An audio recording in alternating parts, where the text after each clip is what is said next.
उत्तर प्रदेश के मेरठ शहर की, जहां एक बाप अपनी बेटी से मिलने लंदन से भारत लौटता है, लेकिन उसे क्या पता था कि उसका अपना घर ही उसकी कब्रगाह बन जाएगा।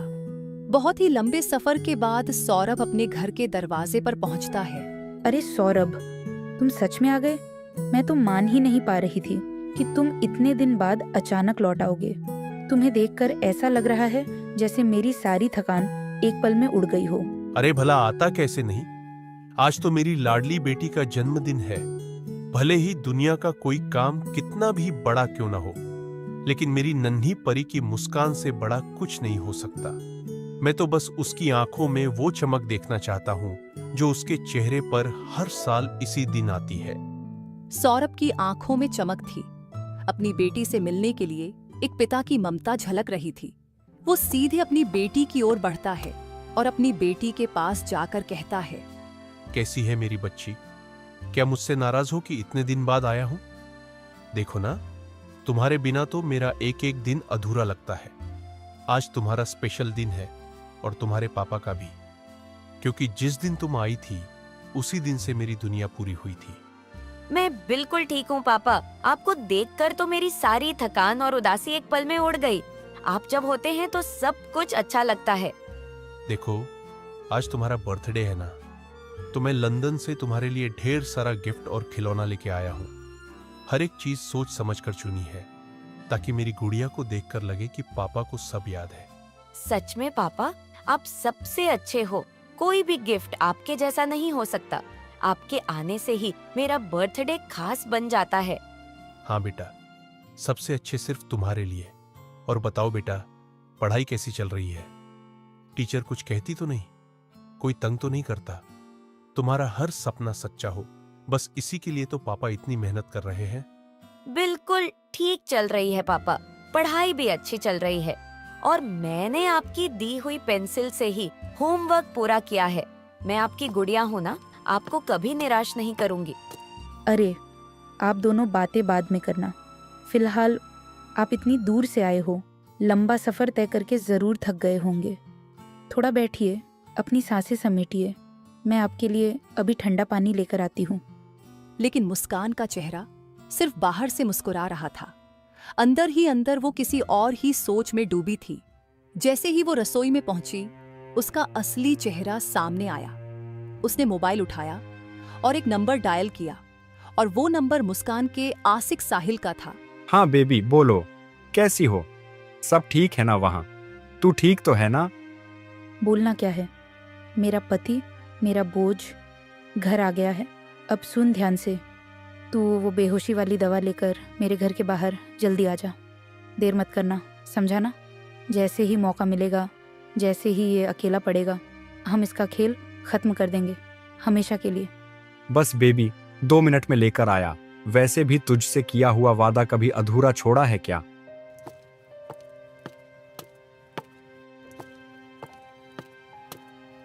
यह लीजिए पानी। थोड़ा ठंडा है, लेकिन आपके लिए खास रखा था। इतनी लंबी यात्रा की है आपने, धूप, धूल और थकावट सब चेहरे पर दिख रही है। पहले ये पानी पी लीजिए, फिर ज़रा हाथ मुंह धो लीजिए, ताकि आप थोड़ा तरोताज़ा महसूस कर सके। तब तक मैं आपके लिए गर्मागर्म खाना परोस देती हूँ, आपकी पसंद का। हाँ ठीक है, थकान भी है और भूख भी। लंबा सफर था और पूरे रास्ते यही सोचता रहा कि अब घर बस एक मोड़ दूर है। अब बस मुस्कान का चेहरा दिखे और मेरी थकान हवा हो जाए। जैसे ही सौरभ ओझल होता है, मुस्कान की चाल बदल जाती है। उसका चेहरा अब पत्नी का नहीं, एक साजिशकर्ता का चेहरा था। उसके मन में अब सिर्फ एक बात थी, सौरभ को रास्ते से हटाना, किसी भी हाल में, किसी भी कीमत पर।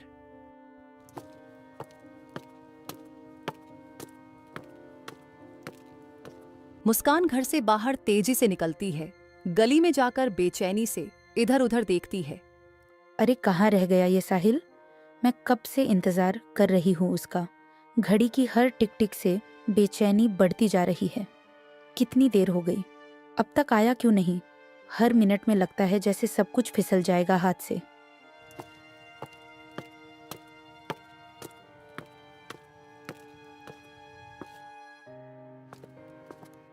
लो बेबी, ले आया वो चीज। तेरे कहने की देर थी और मैं निकल पड़ा था। कहाँ थे तुम? समय का कोई मतलब है कि नहीं तुम्हारे लिए? मैं यहाँ अकेली सब कुछ संभाल रही हूँ। पता है मैं कितना रिस्क ले रही हूँ। एक भी गलती हुई तो सब कुछ खत्म हो जाएगा, सब कुछ। यार क्या बताऊं, कोई दवा देने को तैयार ही नहीं था। बहुत झूठ बोलना पड़ा। कहना पड़ा कि बीवी बीमार है, सो नहीं पा रही है। डॉक्टर से बहस तक हो गई, झगड़ा किया, गुस्सा खाया, तब जाकर मिला है ये खतरनाक चीज। ठीक है, अब सुनो, मैं जैसे ही तुम्हें कॉल करूं बस फौरन अंदर आ जाना और जैसा प्लान है वैसा ही करना। एक भी गलती नहीं होनी चाहिए, एक भी नहीं, वरना ना हम बचेंगे ना हमारी कहानी। हाँ बेबी, मैं यहीं गली में घूम रहा हूं, तुम्हारे घर के पास ही। हर चीज पर नजर है मेरी। तू टेंशन मत ले, बस अपना काम कर, बाकी सब मैं संभाल लूंगा।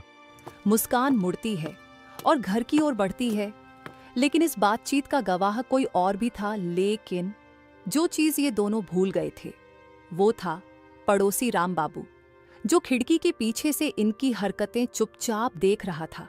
सौरभ से कितनी बार कहा था मैंने, तेरी बीवी किसी लड़के से मिलती है। आज तो वो लड़का इसे कुछ पकड़ा भी रहा था, पर सौरभ को तो यकीन ही नहीं।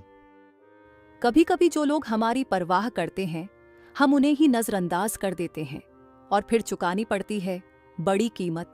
इधर मुस्कान रसोई में पहुंचती है, खाना तैयार करती है। अरे यार, इतनी सी दवा से अगर इस बार भी ये बेहोश नहीं हुआ तो समझो हमारा पूरा प्लान मिट्टी में मिल जाएगा। नहीं, अब कोई रिस्क नहीं। एक काम करती हूँ, पूरी की पूरी दवा ही मिला देती हूँ इसमें। इतनी की होश तो छोड़ो, सांस लेना भी मुश्किल हो जाए, फिर देखती हूँ कैसे नहीं होता बेहोश। अब देखती हूँ कैसे बचता है तू। मुस्कान पूरा पाउडर खाने में मिला देती है, एक शैतानी मुस्कान के साथ थाली सजाती है, फिर सौरभ के पास लेकर जाती है। बेटा तुम अंदर जाकर पढ़ाई करो, पापा बहुत थके हुए हैं, उन्हें आराम से खाना खाने दो। उनकी तबीयत ठीक नहीं लग रही है, तुम्हें परेशान नहीं करना चाहिए अभी। ठीक है मम्मी, मैं अभी जाकर पढ़ाई करती हूँ।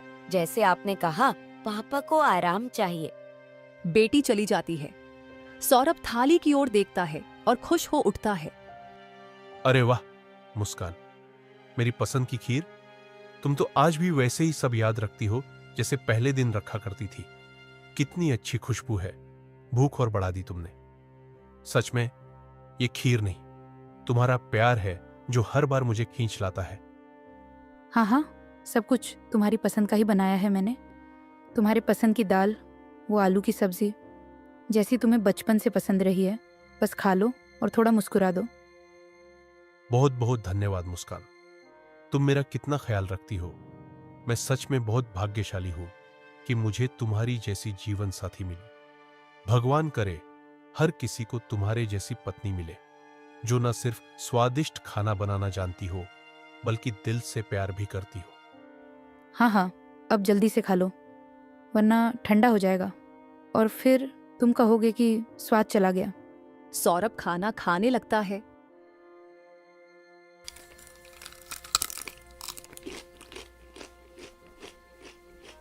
अरे मुस्कान, तुम भी आ जाओ। तुमने खाना बनाया पर खुद कुछ खाया नहीं।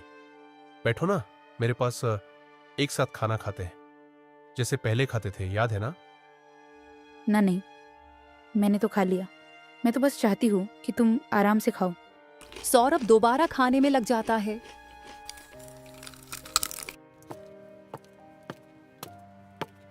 मुस्कान गिलास में पानी भरकर लाती है। ये लीजिए पानी, ठंडा है लेकिन दिल से दिया है। सौरभ खाना खत्म करता है। पानी पीते ही अचानक उसका सिर घूमने लगता है। मुस्कान, शायद थकान की वजह से मुझे नींद आ रही है, बहुत नींद आ रही है। शायद अब मैं बस थोड़ा आराम कर लूं, बस कुछ मिनट, फिर बात करेंगे बहुत सारी। हाँ हाँ, कोई बात नहीं, आप आराम कीजिए। सौरभ बेड की ओर लड़खड़ाता है और गिरकर बेहोश हो जाता है। मुस्कान थाली उठाकर रसोई में जाती है। जिस थाली में सौरभ ने अपने प्यार और विश्वास से खाया, वो थाली आज उसकी नींद की कब्र बन जाएगी। मुस्कान थाली सिंक में रखती है और फौरन मोबाइल निकालती है। लो, सौरभ तो हो गया बेहोश, एकदम वैसे ही जैसे सोचा था। अब जल्दी से साहिल को फ़ोन कर लेती हूँ। हेलो साहिल, हो गया काम, तू जल्दी से आ जा। अब देर करने का मतलब होगा मुसीबत को बुलाना। अभी आया बेबी, बस एक इशारा कर, तू कहे और मैं दीवार तोड़ दूं।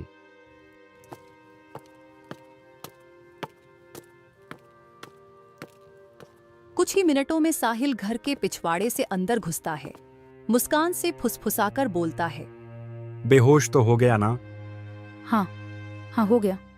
अब बस एक काम बाकी है, इसे मारना, एकदम खत्म कर देना। वाह, तेरा दिमाग सच में गजब का है मुस्कान। तू चाह ले तो दुनिया भी झुका सकती है। अब इसे मारे कैसे? उसका भी इंतजाम मैंने कर लिया है। यह लो, खंजर, तेज नुकीला, और अब इंतजार में है सिर्फ एक वार का, और कर दो इसका सीना आर पार। साहिल खंजर हाथ में लेकर कांपता है। कैसे मुस्कान? ये तो आदमी है, जानवर नहीं। मुझसे नहीं होगा ये। मैं बहुत डर रहा हूं, मेरे हाथ कांप रहे हैं। नहीं मुस्कान, मुझसे नहीं होगा ये। मुझे बहुत डर लगता है, कहीं कुछ गलत हो गया तो, पुलिस ने पकड़ लिया तो। मुझे जेल का नाम सुनकर भी पसीना आ जाता है। साहिल डर रहा है, लेकिन मुस्कान उसे समझा रही है। अरे यार, तुम भी ना, मैं तुम्हारे साथ हूँ, कुछ नहीं होगा, सब कुछ मैं देख लूंगी। लो, ये पकड़ो और कर दो इसका काम तमाम। साहिल कांपते हाथों से खंजर पकड़ता है। दोनों सौरभ की ओर देखते हैं, जो बेहोश पड़ा है।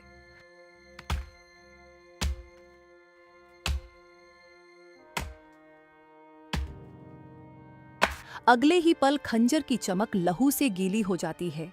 जिस इंसान ने सब कुछ खोकर अपनों को पाया था, उसे उसी के अपने मौत के हवाले कर रहे थे।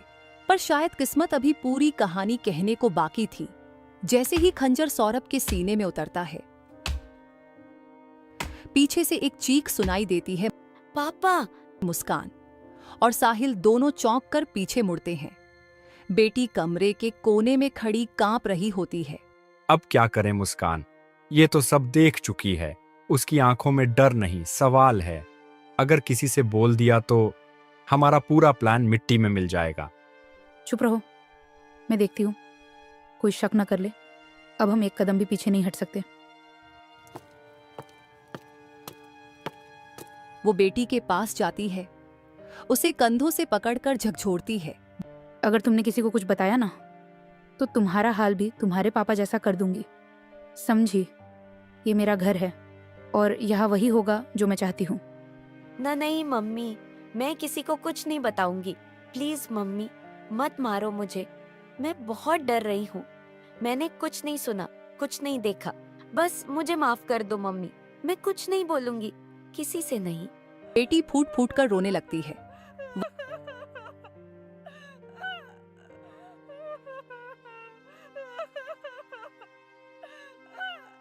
दूसरी तरफ मोहल्ले का पड़ोसी रामबाबू अपने घर में बैठा होता है। अरे ये चीख कैसी? ये आवाज तो सौरभ के घर से आई है। कहीं कुछ गड़बड़ तो नहीं हो गई? रामबाबू घबराकर उठते हैं और तेजी से सौरभ के घर की तरफ भागते हैं। लो मुस्कान, हमारे रास्ते का कांटा सदा के लिए साफ हो गया। अब कोई हमें अलग नहीं कर सकता। अब कोई हमारे बीच नहीं आएगा। हाँ, अब हम आज़ाद हैं। कोई हमें रोकने वाला नहीं, कोई नहीं जो हमारे सामने खड़ा हो सके। चलो एक काम करते हैं, बाजार से सीमेंट लाते हैं और इसे ड्रम में पैक कर देते हैं, वरना मोहल्ले वालों को इसकी बदबू आ जाएगी। सारा खेल खुल जाएगा। हाँ चलो, जल्दी चलो, कहीं कोई शक ना कर ले। हमेशा की तरह सब कुछ साफ सुथरा लगना चाहिए। गुनाह को छुपाने के लिए अब नया गुनाह होना बाकी था। बाजार से लौटने के बाद दोनों एक बड़ा प्लास्टिक का ड्राम लाते हैं। सौरभ की लाश को काटकर ड्राम में पैक कर देते हैं। बेटी एक कोने में सहमी हुई बैठी है। ले, कर दिया इसका काम तमाम।